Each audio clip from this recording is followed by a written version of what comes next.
Sullivan reporting for SportsGist.com. We're here again today at Don Bosco Prep where the Ironmen are preparing for their first playoff game of the season. This Friday night, the Ironmen will take on the Eagles of Paul VI. In their last contest, Don Bosco roughed up league rival St. Joseph's Regional 35-6. Led by Dylan Romaine, who picked up 136 yards and 4 touchdowns, the Ironmen had their way with the previously unbeaten Green Knights.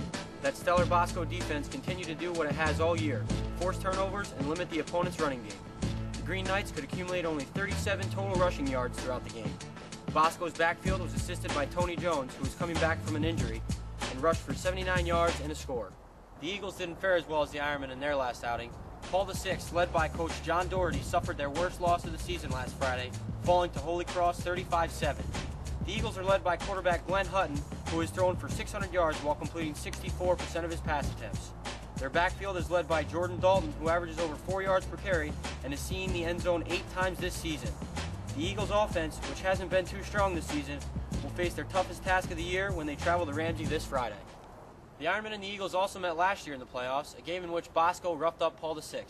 Led by Tony Jones' 3 touchdowns, the Ironmen cruised past the Eagles 42-7. The Ironmen will look to do the same this time around. Ironman coach Greg Toll has his team riding a 7-game win streak, one they'll look to ride into the state championships this year. Look for the Ironman defense to lock up an already unproductive Eagles offense. On the other side of the ball, watch out for Dylan Romaine, who seems to get better with each game that passes. Behind that dominant O-line, Romaine has rushed for over 1,000 yards this season and 13 touchdowns. And don't forget about quarterback Brett Kneef, who has thrown for another 1,000 yards and 13 touchdowns. Kneef has also racked up nearly 500 yards and 7 more scores on the ground. With the playoffs coming into full swing, both teams should be revved up, which should make for an interesting matchup. From Granite Stadium in Ramsey, New Jersey, I'm Dustin Sullivan for SportsGist.com. Be sure to log on to DonBoscoAthletics.com for your latest updates and information on the Ironmen.